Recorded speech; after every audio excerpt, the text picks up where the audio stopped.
पर जी कोई भी कार्य करने पर पूर्णता निश्चिंतता नहीं आती। मन सदैव उस कार्य की सफल होने के लिए चिंतन में लगा रहता। क्योंकि भगवान का भरोसा नहीं है, भगवान का दृढ़ भरोसा नहीं है, और भगवान की बातों का हम चिंतन नहीं करते। भगवान ने कहा कर्मण्येवाधिकारस्ते मा फलेषु कदाचन, फल के विषय में चिंता करोगे फंस जाओगे, फलासक्ति ये नया जन्म करवा देगी। इसलिए बहुत सावधान, फल की तरफ समान रहो। सुख दुखे समय कृत्वा लाभा लाभो जया जयो, जय पराजय में, सुख दुख में, लाभ हानि में, फल में समान भाव रखो। कर्म में भगवान के लिए हम कर रहे हैं, हम भगवत प्रीत्यर्थ कर्म कर रहे हैं, अभी आनंद आने लगेगा। अपने लिए कर्म कर रहे हैं, हमें ये फल की प्राप्ति हो, उसमें प्रारब्ध टांग मार सकता है। आपका बुरा प्रारब्ध होगा तो लाख उपाय करो, आप सफल नहीं हो पा सकते। तो हमें कर्म करने का अधिकार है, फल पर भगवान के ऊपर छोड़ देते हैं। फल में समता धारण करें और कर्म करें, और उस कर्म को भगवान को समर्पित कर दे, तो वो कर्म योग हमें भगवत प्राप्ति करा देगा, जो परम फल है, जो परमानंद है। ये कर्मों की आसक्ति ही तो हमें बार बार जन्म मरण में डाल रही है। कर्मों की आसक्ति फलाशक्ति, फल को हम भगवान के चरणों में समर्पित करते हैं और प्रयत्नशील रहते हैं, शास्त्र सम्मत कर्म करते हैं, निश्चित सुख की प्राप्ति होगी। असत कर्म करना नहीं है, अशुभ कर्म करना नहीं है, सत्कर्म छोड़ना नहीं है। फल चाहे जो आवे उसमें हम समान भाव रखते हैं कि हमारे भगवान जो विधान करेंगे बड़ा मंगल करेंगे, तो आनंद आ जाएगा। और अगर शास्त्र सम्मत नहीं चलोगे तो फिर आनंद की अनुभूति तो होगी नहीं, और सबको समान ही फल मिले ऐसा नहीं है। एक ही कर्म लाखों लोग कर रहे हैं, किसी को उत्तम फल मिलता है, किसी को मध्यम मिलता है, किसी को निकृष्ट मिलता है, किसी को मिलता ही नहीं मिलता।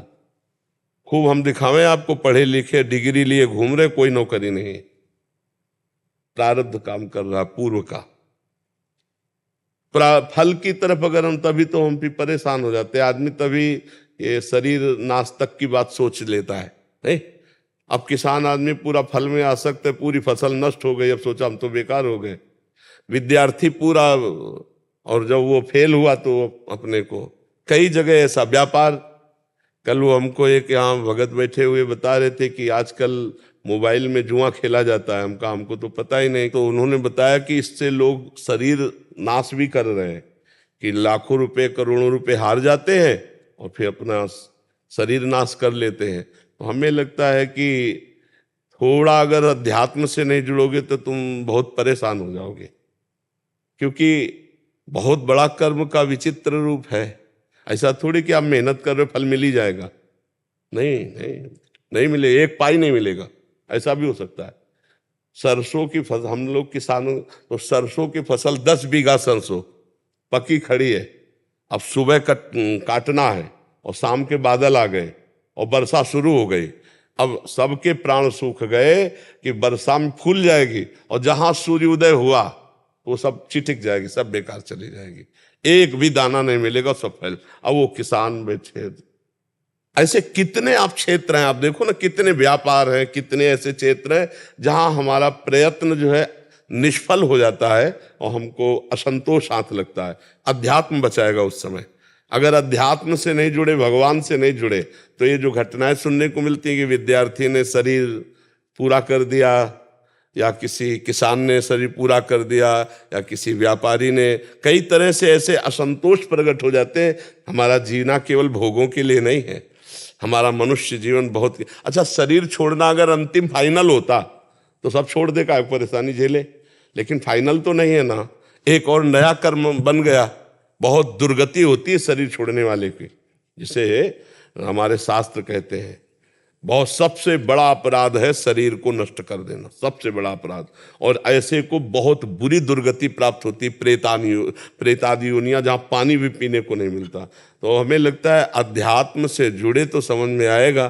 कभी भगवान के वचनों से जो अमृत टपक रहा है, गीता का कर्मयोग सुने, कर्मयोग पढ़े, तब तो समझ में आए। इसीलिए कोई शास्त्र स्वाध्याय कहाँ कोई कर रहा है।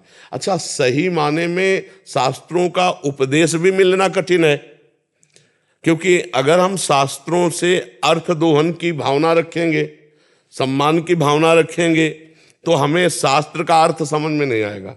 शास्त्र का अर्थ समझ में तभी आएगा जब हम अध्यात्म को जानना चाहें, भगवान को पाना चाहें, तो वो शब्द खोल देंगे। नहीं तो पढ़ जाओ, कंठस्थ कर लो, दूसरे को सुना दो, लेकिन तुम्हारे आचरण एकदम अपवित्र होंगे, जो बोल रहे हो उसके विपरीत आचरण होंगे। जब तक भगवत प्राप्ति लक्ष्य नहीं बनता तब तक शास्त्र का सही माने में अर्थ पता नहीं चलता है। तो हमें लगता है कि बड़े महापुरुषों ने जो टीकाएं की है, तो गीता जी पढ़ो, सत्संग सुनो, और जो कर्म है उसे करो, लेकिन फल में समान भाव रखो। फल में समान भाव वही रख सकता है जिसका भगवान से संबंध जागृत हो चुका है कि ठीक है, आज ऐसी समस्या है, असफलता है, भगवान कर्तुम अकर्तुम अन्यथा कर्तुम सर्व समर्थ है। जिनके एक संकल्प से अनंत ब्रह्मांड बनते हैं, वो कल हमारे लिए व्यवस्था कर देंगे। आज मैं असहाय हूँ, असमर्थ हूँ, दुखी हूँ, आज मेरी परिस्थिति है, लेकिन वो करुणा निधान है, वो जरूर कोई न कोई मंगल विधान हुआ और जीव सुखी हो जाता। सुदामा जी के खाने को नहीं था और द्वारिकाधीश पर दृढ़ भरोसा था ना, तो जैसी द्वारिकापुरी वैसी सुदामापुरी बनी ना। हाँ, ये पक्का समझो, भगवान महान लक्ष्मीपति हैं। तो जिसका भगवान से संबंध स्वीकृत होता है वो हर परिस्थिति को झेल जाता है कि यार आज ऐसा है तो कल भगवान मंगल विधान करेंगे। अब भगवान से संबंध है नहीं, वो परिस्थितियों से को केवल अपना सुख दुख माना था कि अब की बार जो फसल हुई अब तो हम निहाल हो जाएंगे, और उसके विपरीत हो गया, अब वो क्या करे। अब उसको ये लगता है अब तो शरीर पूरा कर दे, बेटी का ब्याह था, बच्चों की पढ़ाई, हर तरह। और हम कहते हैं अगर उस समय भगवान का भरोसा है तो कोई ऐसा रास्ता निकल आएगा जिससे सब सहज में हो जाएगा, सब सहज में हो जाएगा। भगवान बहुत कृपालु है, सबके हृदय में बैठे, एक एक सेकंड सबको देख रहे हैं, सबको देख रहे हैं। इसलिए हमें लगता है भगवान का आश्रय लिया जाए, कर्म फल में समान भाव रखा जाए, और खूब नाम जप करो, सत्संग जरूर सुनो।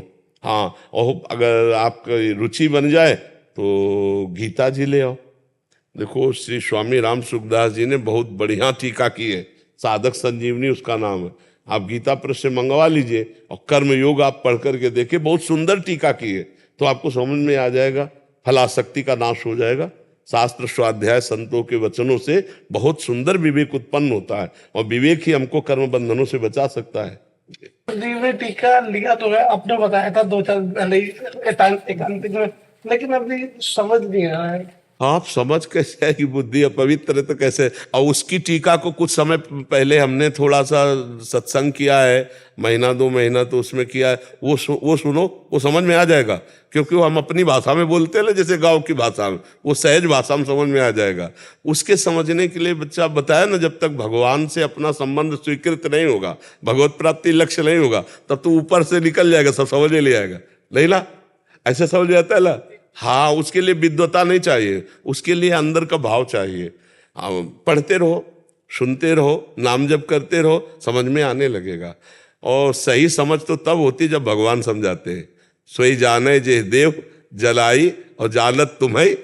वो सच्चा ज्ञान तो भगवान ही हृदय से देते। लगे रहो, कभी न कभी जगत गुरु कृपा करेंगे और ज्ञान प्रकाशित कर। जब से जुड़े हैं ना, पहले बड़ा कुछ जीवन खराब, आपने सब सुधार दिया। नहीं, भगवान सब संभालते हैं, हम सब भगवान के दास हैं, उन्हीं की कृपा से सबका मंगल होता है। निमित्त वो किसी को बना दे, मंगल भवन तो वही है। हाँ, वो जो हमारा मंगल कर रहे हैं वही आपका मंगल कर रहे हैं। हाँ, ये जरूर है कि वो इस शरीर को निमित्त बनाकर इससे बुलवा रहे, तो आपको लग रहा है इधर नहीं, वो भगवान से ही रहा है, निमित्त किसी को बना सकते हैं।